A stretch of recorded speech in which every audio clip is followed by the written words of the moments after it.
Is this film blasphemous? Movies are filled with violence. I don't think it's blasphemous. Is this film satanic? I don't think this film is satanic. I mean, this is a story being told from a creative perspective. I'm not going to turn this into commentary on my personal feelings on Jay-Z's religion, what Jay-Z and Beyonce, his wife, believe in religiously. What don't they believe in? That's none of my business here. I'm not here for that. E for One podcast. Thank you for watching. This is Anthony, and it's real simple. Like, subscribe, and share. Share the vid. Like the video, but most importantly, before you click away and leave this channel, make sure you subscribe and check out some of my older vids and material as well. The Book of Clarence. We got a trailer for this film, upcoming film, that's going to be coming out in the beginning of next year, depending on when you watch this. It's going to be coming out in January of 2024. Now, this film has already been deemed satanic. I mean, listen, I've been in the comment sections on IG. I've seen it all. This film has been called satanic. It's been called blasphemous. It's been called a film that mocks Jesus Christ. Jay-Z has just been vilified literally throughout YouTube and on social media. He's been called a Satanist and everything else you could think of negative, right? And you saw my thumbnail, right? That's why you clicked on this vid, because you saw my thumbnail. And you probably thought that, you were going to get enjoyment out of seeing me mock and make fun of and basically trash this incarnation of the storytelling of some things that happened. This is all fictional. The film is fictional, okay? First of all, let's get that out straight. The story is fictional. This is not based off of anything that we've read or in the Bible. But you probably thought that I was going to trash this film because the thumbnail just alludes to that. But I'm going to take a slightly different approach than what other people have on social media, YouTube, etc.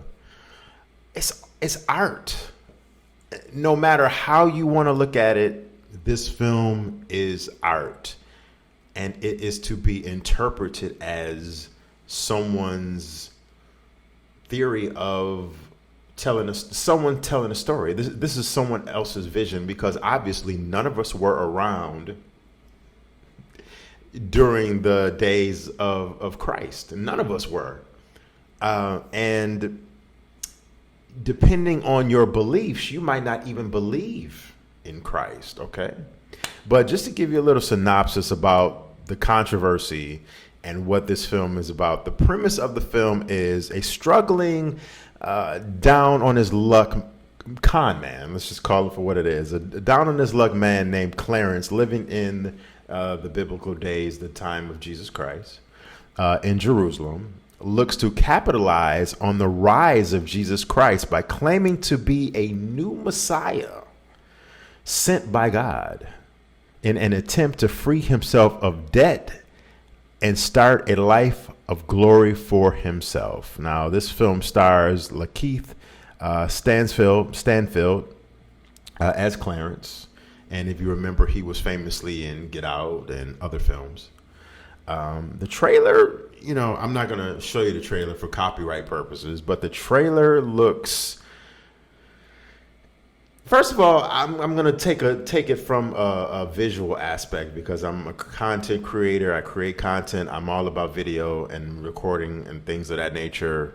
Cinematography wise, the film looks absolutely amazing. Okay. Look wise, the film looks, I wasn't around back then, but when I visualize what the biblical times of Christ looks like, it literally looks like this film, the way the cinematography and the locations and how they filmed this movie looks really, really good visually. From the historical aspect of, how can I say this?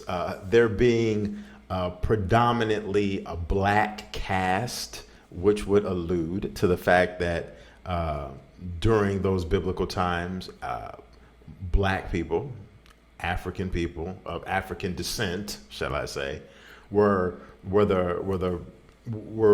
of the predominant races. Let's just call it for what it is. Even though they don't show us Jesus Christ's face in this trailer, I don't know if they will in the movie. It doesn't look like it. It looks like it's shadowed and covered over a hood. You can obviously say that they're depicting Christ as of African descent, as a black man. My theory is completely different from your theory. I'm not even going to be divisive and go into that because we're already talking about a very divisive subject. So why sprinkle a little bit more controversy on top of it? But all I will say is that visually, it's not far from what I believe really how people were looking back then. My people were looking back then, how Christ looks. I'm going to leave it there and you can come up with your own conclusions there. Now, as far as the subject matter, the subject matter, I feel that is not to be taken so serious, man. I mean, nowadays you cannot come out with a film, music video, or any kind of interpretation of something without it being deemed as controversial. How many films over the last 50 years have we had depicting Jesus Christ? How many films in the past have we had depicting Jesus Christ as a white man? How many films in the past have we been depicting the times of Jesus Christ and none of us were around? Okay? How many controversial subjects have we had about those biblical times? Passion of the Christ, Jesus of Nazareth, and I'm not necessarily deeming all of them as controversial, but The Last Temptation of Christ, very controversial film. The Passion of the Christ, which was deemed a more accurate interpretation of the story of Christ. I mean, I can go on and on, Jesus Christ Superstar, so the actual subject matter of a con man wanting to be like Jesus Christ for fame, I feel that there's a great message in that story that can be told the right way. Okay. And a lot of people can learn from that. Why do I say that? Because in the Bible, there were people. The biblical times are no different than the times we're living in, except for this was years ago. Okay. There were con men. There are con men that live amongst us now, con men and con women. There are prostitutes that live amongst us now. There were con men and con women back then in the biblical times. Prostitution ran rampant in biblical times. So the story of a con man seeing the rise of Christ and wanting to emulate that for his own success, his own personal gain, that's not too far from something that you could really believe was actually going on could possibly had went on in those times. I mean, it goes on now. How many times do we see people now want to emulate, insert whatever popular entertainer, actor, actress now and just emulate their life? How many Michael Jackson impersonators do we have running around? Elvis impersonators, people that actually believe that they are Elvis Presley, Michael Jackson, or Prince. I mean, so there's a good story in this. I feel there is a good story in this. Whether or not the film is good, I have no idea. I feel that things should not be taken so seriously. Is this film blasphemous? I don't think it's blasphemous. Is this film satanic? I don't think this film is satanic. I mean, this is a story being told from a creative perspective. It's not labeled as factual.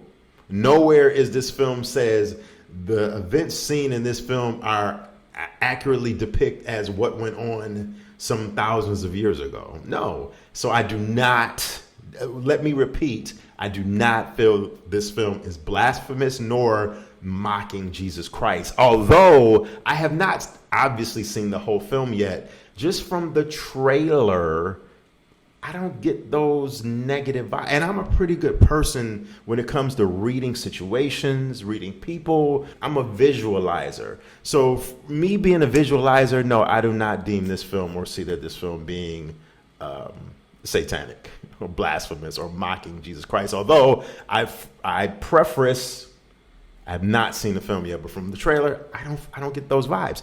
And a lot of people want to associate because Jay-Z has a history of.